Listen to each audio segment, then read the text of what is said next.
Dear students, welcome to my channel NCERT English exercise. अगर channel पर नए हैं तो सब्सक्राइब अवश्य कर लें। आज के वीडियो में हम आपकी इंग्लिश की टेक्स्ट बुक हनी कॉम की पोएम ट्रीज़ की एक्सरसाइज पर चर्चा करने वाले हैं। ट्रीज़ का मतलब आप सब जानते हैं। ट्रीज़ मीन्स पेड़। सबसे पहले है working with the poem. First question, what are the games और human activities which use trees or in which trees also participate। वो कौन से खेल या मानवीय कार्य हैं जिनमें पेड़ों का प्रयोग होता है या फिर जिनमें पेड़ भाग लेते हैं। आंसर, द गेम्स और human activities which use trees or in which trees also participate are। वो खेल या मानवीय कार्य जिनमें पेड़ों का प्रयोग होता है या वे उसमें भाग लेते हैं, वे इस प्रकार हैं। फर्स्ट है, children use trees to hide themselves while playing hide and seek. बच्चे लुका छिपी खेलते समय पेड़ों का प्रयोग अपने छुपने के लिए करते हैं। Second, children make trees houses to play.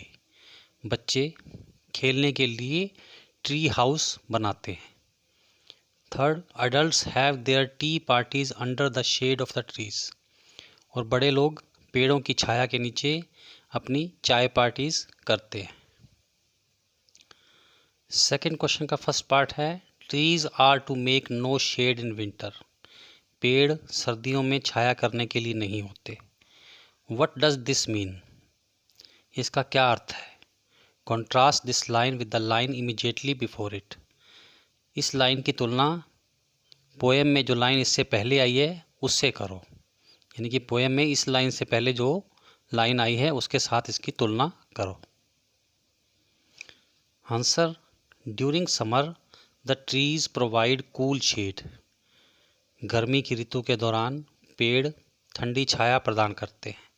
In winter this shade is not required. लेकिन सर्दियों में इस छाया की ज़रूरत नहीं होती। So people stand under the open sun for warmth. इसलिए लोग खुली धूप में खड़े होते हैं सूर्य की गर्मी प्राप्त करने के लिए।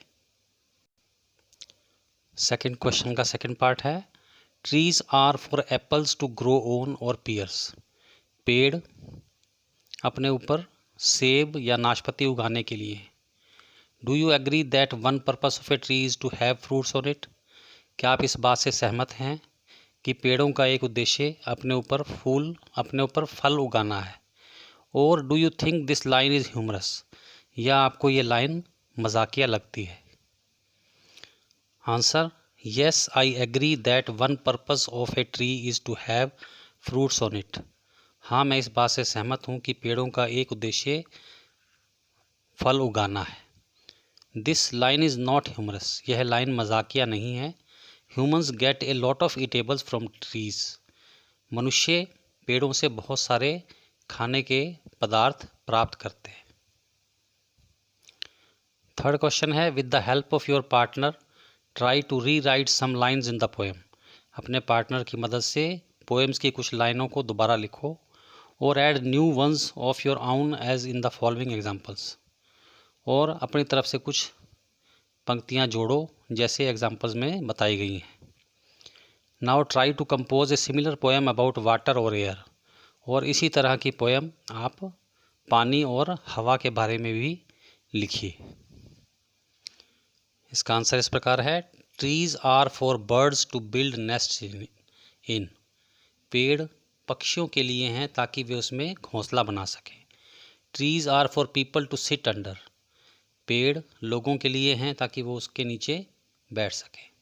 Trees are for the fruits to grow on. पेड़ फल उगाने के लिए हैं। Trees are for the oxygen to breathe in. पेड़ ऑक्सीजन के लिए हैं ताकि लोग सांस ले सकें।